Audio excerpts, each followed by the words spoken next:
पश्चिम बंगाल विधानसभा चुनाव 2026 जैसे जैसे नजदीक आ रहे हैं, राज्य की राजनीति पूरी तरह गर्मा चुकी है। इसी कड़ी में उत्तर प्रदेश के मुख्यमंत्री योगी आदित्यनाथ ने गुरुवार को पश्चिम बंगाल के बाराबनी विधानसभा क्षेत्र में एक बड़ी जनसभा को संबोधित किया। इस दौरान उन्होंने ममता बनर्जी और उनकी पार्टी टीएमसी पर तीखा हमला बोला। साथ ही भारतीय जनता पार्टी की नीतियों और उपलब्धियों को भी सामने रखा। सभा में भारी भीड़ देखने को मिली। लोग घरों की छतों, पेड़ों और वाहनों पर चढ़कर मुख्यमंत्री की एक झलक पाने के लिए उत्साहित दिखे। भाजपा उम्मीदवार अरिजीत रॉय के समर्थन में बोलते हुए योगी आदित्यनाथ ने कहा कि जनता किसी भी तरह के डर या दबाव में नहीं है। उन्होंने दावा किया कि अगर बंगाल में डबल इंजन की सरकार आती है तो राज्य में कानून व्यवस्था मजबूत होगी और माफिया राज खत्म होगा। सीएम योगी ने टीएमसी पर हमला बोलते हुए कहा कि कलकत्ता हाई कोर्ट ने भी राज्य की कानून व्यवस्था पर सवाल उठाए थे।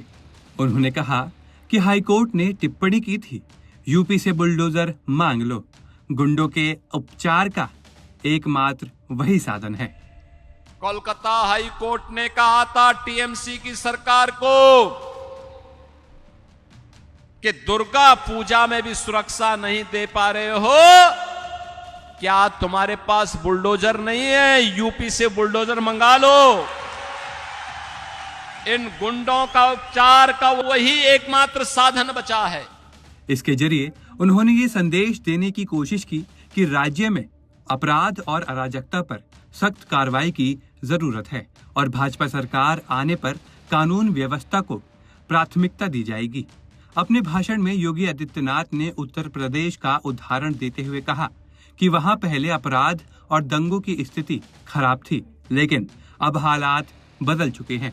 उन्होंने दावा किया कि यूपी में अब शांति और विकास का माहौल है और इसी मॉडल को बंगाल में भी लागू किया जा सकता है। आज यूपी में उपद्रव नहीं है, उत्सव है। नो कर्फ्यू, नो दंगा, यूपी में है सब चंगा।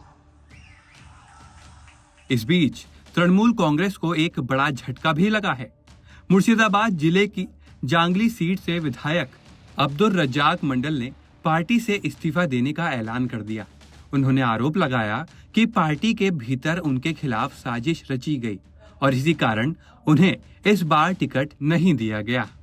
उन्होंने टीएमसी उम्मीदवार सौमिक हुसैन पर भी निशाना साधा और कहा कि पार्टी में गुटबाजी बढ़ रही है। वहीं ममता बनर्जी ने भी भाजपा पर गंभीर आरोप लगाए हैं।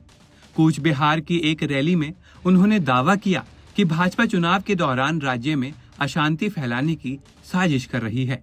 उन्होंने इसे लोकतंत्र के लिए खतरा बताते हुए जनता से सतर्क रहने की अपील की।